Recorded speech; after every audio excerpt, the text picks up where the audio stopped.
खासतौर से रिलायंस और एस्सार की नायरा, दो कंपनीज का कितना बड़ा विंडफॉल गेन हो रहा है, इस पर सरकार जो है क्या कहना चाहेगी। जो गरीब जनता जो डीजल पेट्रोल 100 रुपए लीटर पर खरीद रही है, उसका फायदा अगर उसको पहुंचे तो मैं समझता हूं कि 50 रुपए लीटर डीजल और पेट्रोल। गब्बर सिंह टेरर से सारे छोटे मोटे व्यापारी परेशान हैं।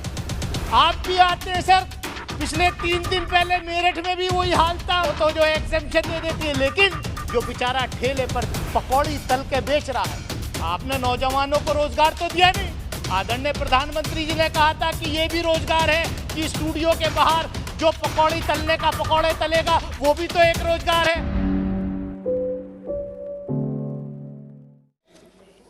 आपसे के माध्यम से माननीय वित्त मंत्री जी शायद इस वक्त यहाँ मौजूद नहीं है, एमओएस हैं, और मैं उम्मीद करता हूँ कि जब वो जवाब देंगे तो इस बात को भी ध्यान में रख कर के जवाब देंगे।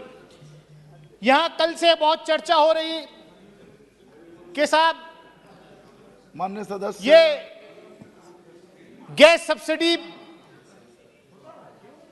तेल कंपनियों को सरकार सब्सिडी दे रही है, इसलिए ये खर्चा जो है सप्लीमेंट्री डिमांड्स लाना जरूरी है। मैं आपके माध्यम से माननीय मंत्री जी से सिर्फ इतना पूछना चाहूंगा कि क्या ये सही है कि जो रशिया से क्रूड ऑयल हम लोग सब्सिडाइज्ड रेट्स पर इंपोर्ट कर रहे हैं, ऑलमोस्ट 32% सब्सिडाइज्ड रेट पर रशिया से क्रूड इंपोर्ट हो रहा है। आखिर ऐसी कौन सी वजह है कि जो भारत सरकार की जो ऑयल कंपनीज हैं वो डायरेक्ट इंपोर्ट क्यों नहीं कर रही? क्या यह सच नहीं है कि आपके सरकार के जो खास जिन पर आशीर्वाद रहता है 2-3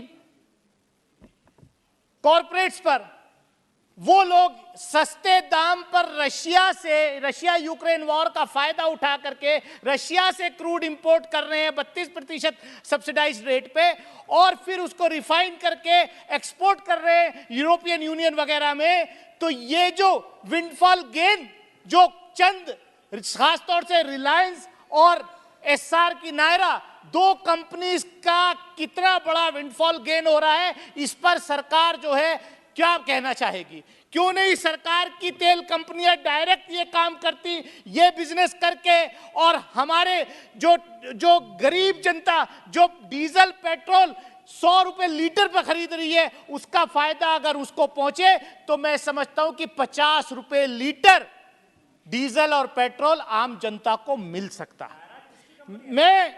मैं जो है, अब मुझे पता नहीं किसकी कंपनी है, शायद जिसके लिए आप पहले काम करते थे एस्सार की होगी, मुझे नहीं मालूम किसकी है। मैं सिर्फ इतना कहना चाहता हूं माननीय सभापति महोदय कि हम लोग यहां पर इतनी बड़ी बड़ी बात कर रहे हैं। इस सरकार ने, अभी बात हुई इकोनॉमिक पैरालाइसिस की, आज कौन सा इकोनॉमिक पैरालाइसिस नहीं है, आज तो गब्बर सिंह टेरर से सारे छोटे मोटे व्यापारी परेशान हैं।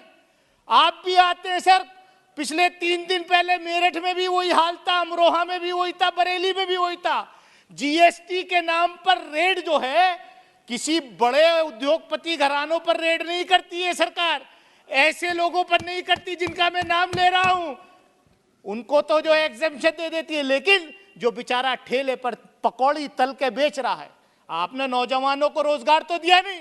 आदरणीय प्रधानमंत्री जी ने कहा था कि ये भी रोजगार है कि स्टूडियो के बाहर जो पकौड़ी तलने का पकौड़े तलेगा, वो भी तो एक रोजगार है। लेकिन आज तो हालत ये हो गई, उत्तर प्रदेश के अंदर जो पकौड़े तल रहे ठेले पे लगा करके जीएसटी की रेट उन पर हो रही है। सभापति महोदय, मैं कहना चाहूंगा आपसे कि डिमोनेटाइजेशन आपने किया कि साहब टेरर खत्म करेंगे, ब्लैक मनी जो है कैश खत्म करेंगे, नकली नोट खत्म करेंगे। मैं समझता हूं डेटा सबके पास है। नकली नोटों का सर्कुलेशन उस वक्त से ज्यादा हो गया, जो कैश करेंसी प्रिंट थी आज 2 गुना से ज्यादा हो गई। तो आपकी जो पॉलिसीज हैं उस पे आप क्या कहना चाहेंगे? मैं माननीय मंत्री जी जब जवाब देंगी तो ये मैं उम्मीद करूंगा कि ये मुझे बताएंगे। सभापति महोदय, मेरा समय है, मैं आपके माध्यम से, सभापति महोदय, इस देश का विकास, माननीय प्रधानमंत्री जी का नारा है सबका साथ, सबका विकास और सबका विश्वास। लेकिन ये हो क्या रहा है कि प्री मैट्रिक स्कॉलरशिप तक खत्म कर दिया आपने। जो SC ST OBC माइनॉरिटीज के बच्चे थे, वो आप चाहते हैं कि वो स्कूल ना जाएं, वो पढ़े ना। जो मौलाना आजाद नेशनल फेलोशिप थी वो आपने खत्म कर दी। आप कर क्या रहे हैं?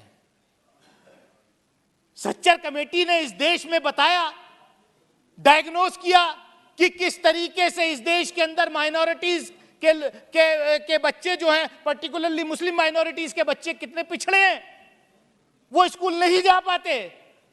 रंगनाथ मिश्रा कमीशन ने उसका इलाज किया।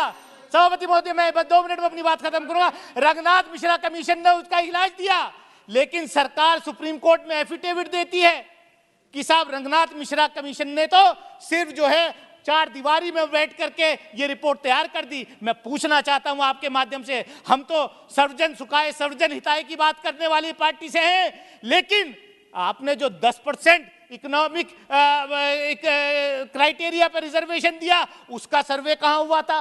वो कौन सा कमीशन था जिसने सर्वे दिया? उनको आपने रिजर्वेशन दिया। मैं सभापति महोदय, मैं इन्हीं बात के साथ मैं आपके माध्यम से चाहूंगा कि जो प्री मैट्रिक स्कॉलरशिप है उनको बहाल किया जाए। जो SC ST माइनॉरिटीज के OBC के बच्चों को जो पढ़ाई से रोकने की कोशिश की जा रही है, मैं माननीय वित्त मंत्री से चाहूंगा कि वो उसको बहाल करने का काम करें। बहुत बहुत शुक्रिया, धन्यवाद। खबरों में बने रहने के लिए फोरम 4 को सब्सक्राइब करें और नोटिफिकेशन पाने के लिए बेल आइकन दबाएं।